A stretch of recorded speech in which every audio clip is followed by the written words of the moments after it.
Good morning, everyone. In this video, I'm going to discuss on the topic fixed bias circuit. What we call a stabilization technique? The technique which is used to maintain the operating point stable by keeping IC and VC constant so that the transistor will be always makes to work in an active region is called as a stabilization technique. And this stabilization technique is going to make use of resistive biasing circuit which allow IB to vary but to keep the IC relatively constant irrespective of variation of ICO or beta or VBE. So based on this, there are various biasing methods of BJTs available. It can be classified as shown below. The first type is called as a fixed bias circuit. The second one is called as a collector to base bias. The third one, a biasing method is called as a voltage divider and set bias circuit. And the fourth one is a emitter stabilized bias circuit. In this video, I'm going to explain you about the fixed bias circuit. The figure shows a fixed bias circuit in a DC configuration. To make the DC analysis of this fixed bias circuit, the AC signal has to be removed from the circuit and the capacitor has to be open circuited. So if the AC and the capacitor has been removed, the remaining will show the DC equivalent circuit of a fixed bias circuit. First, we'll see the circuit analysis for a base emitter loop. So base emitter loop is nothing but the input side of a fixed bias, that is starting from VCC, RB base resistance and VBE and the ground terminal. This fixed bias circuit is also called as a fixed current bias or the base resistor biasing circuit. Here, the input side or the base emitter loop is being shown in the figure. So we are going to apply the KVL to the base emitter loop. So consider that the other end of the VCC is being connected to the ground terminal. So it will be forming a closed loop. So VCC1 end is being connected to the base resistance. The other end of the VCC is being connected to the ground terminal. So if we apply a Kirchhoff's voltage law to the base circuit, the total voltage available here in the circuit is given by VCC and the current IB flows through RB. So we'll be getting a voltage drop across RB and we are having some drop across your base emitter resistance. So I can write the equation as VCC minus IBRB minus VBE equal to 0. So from that equation, I'm going to find what is my base current. So IBRB, the remaining term is being written as IBRB equal to VCC minus VBE. From that, the base current is given by VCC minus VBE and bringing the RB to the other side. This is the RB to the other side. I'm getting IB is equal to VCC minus VBE divided by RB. So from this statement, the proper selection of this base resistance will set the value of base current for the operating point. The next is we are going to apply the KVL to the collector emitter loop. So collector emitter loop is nothing but the outside circuit of a fixed bias circuit starting from VCC, RC and the voltage across your collector and emitter terminal will be given by VCE and the ground terminal. Let us see the analysis of a collector emitter loop. So I've redrawn the circuit over here. So the one end of the VCC has been connected to the resistor RC. The other end of the VCC has been connected to the ground terminal. So this will be forming a closed loop. If we apply the KVL to the output collector emitter loop, the total voltage VCC minus the voltage drop across the resistance RC is given by IC into RC minus VCE equal to 0.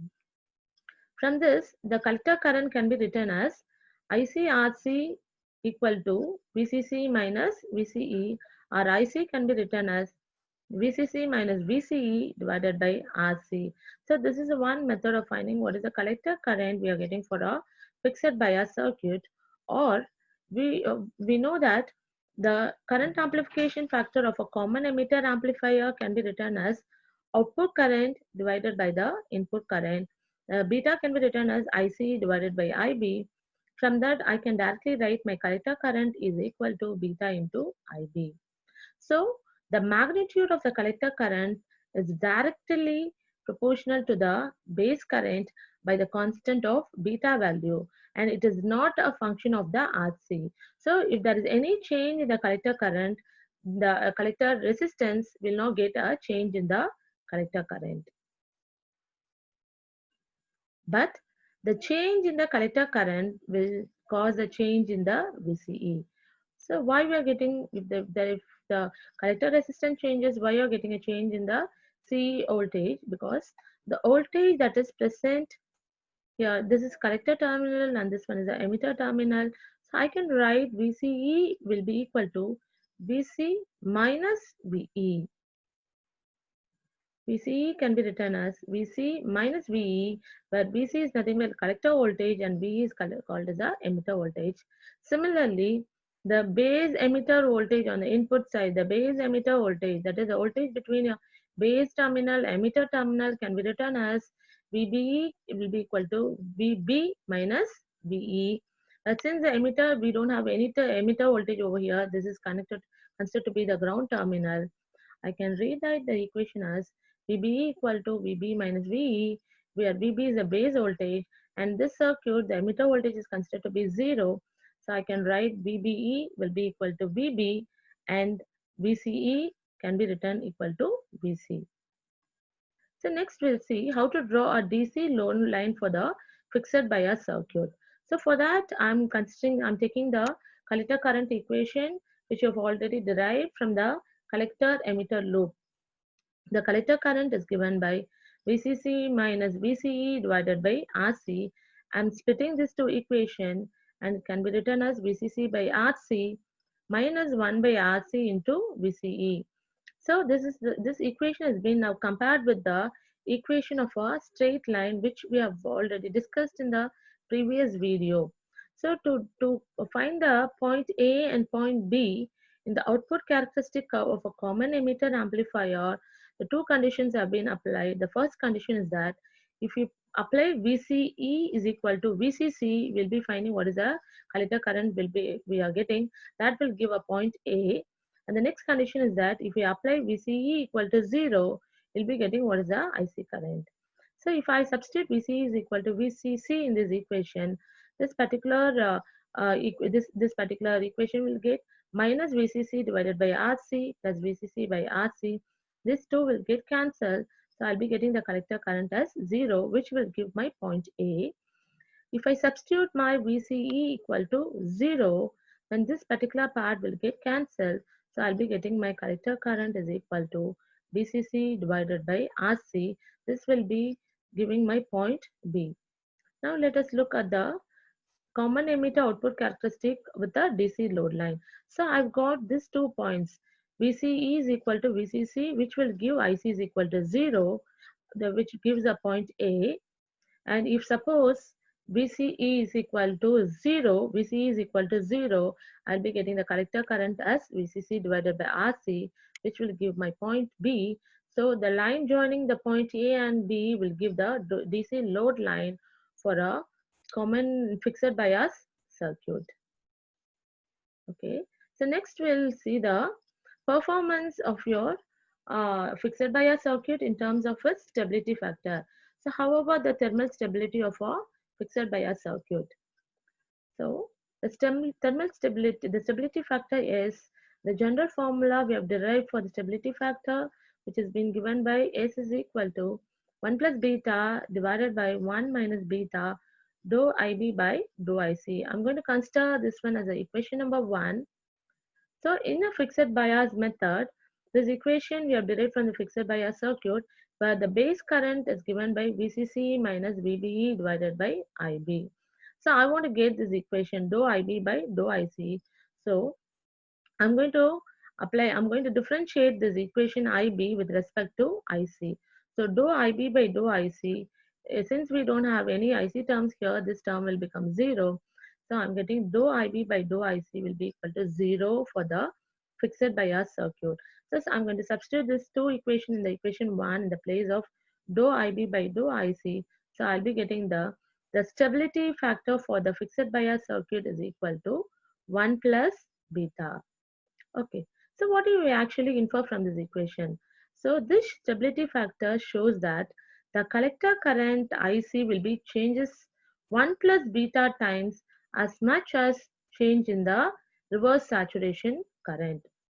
So we can consider that the fixed bias is producing a poor thermal stability, because if suppose that the beta value, the current amplification factor, will be different for different transistors. Suppose if the beta values, if you are taking as 100, then 1 plus 100 is equal to 101 times the greater will be getting a change in the collector current. So the change in the collector current will cause the change in the operating point in a transistor. So we'll be getting the output signal will be distorted in that case. So next we'll see the what is the next formula we'll get for the stability factor S dash. The stability factor S dash is given by dou IC by dou VBE, the ICO and beta constant. So again, I'm going to take the same equation of a color base current for a fixed bias circuit, where RB can be written as VCC minus VBE divided by RB. Here, I want to get the equation. So I'm going to replace the IB in terms of IC by beta. We know that IC, the collector current, can be written as beta IB. From that, IB can be written as IC by beta. So in the place of IB, I'm going to replace this equation IC by beta. So IC by beta is equal to VCC minus VB divided by RB, or IC can be written as beta into VCC minus VBE divided by RB. And I'm going to split this to equation where the collector current is given by beta VCC by RB minus beta VBE divided by RB. So I'm going to consider this as equation number 2. Now differentiating equation 2 with respect to dou VBE. So if I differentiate this equation, dou IC by dou VBE will be equal to, since we don't have any VB term, this term will become 0, and dou VBE by dou VBE will give minus beta by RB. So in the place of dou IC by dou VBE, in the case of the equation 1, I'm going to replace by the equation minus beta by RB. So the stability factor S dash is given by minus beta by RB for a fixed bias circuit, and this the negative sign in this stability factor indicates when temperature increases, then we'll get a decrease in the base to emitter voltage. The last we are going to see the what is the stability factor S double dash of a fixed bias circuit. S double dash is given by dou IC divided by dou beta, with ICO and VBE remains constant. So again, we are going to take the same base current equation of a fixed bias circuit. Base current is given by VCC minus VB divided by RB. I'm going to replace my RB in terms of IC by beta. So I'm getting the IC is equal to beta into VCC minus VBE divided by RB. So now this is considered to be the equation number 2. I'm going to differentiate the equation number 2 with respect to beta. So dou IC by dou beta will be equal to VCC minus VB divided by RB. So we know that this equation is given by IB, and IB can be written as IC by beta. So straight away I'm writing S double dash is given by IC divided by beta. Okay, so now we'll see the what is the advantages and disadvantages of this fixed bias circuit. So since we are going to use only one base resistor in the circuit, this fixed bias circuit is considered to be a very simple circuit because only few components are being used. The other advantage is that the operating point can be fixed anywhere in the active region just by changing the value of a base resistance. So this fixed bias circuit will provide a maximum flexibility in the design. Now let us see what are the disadvantages of a fixed bias circuit. This fixed bias circuit will be providing very poor stabilization because S is equal to 1 plus beta. As beta increases with transistor replacement, then IC also increases. If the collector current increases, we'll be getting a shift in the operating point in the transistor, which will distort the output signal.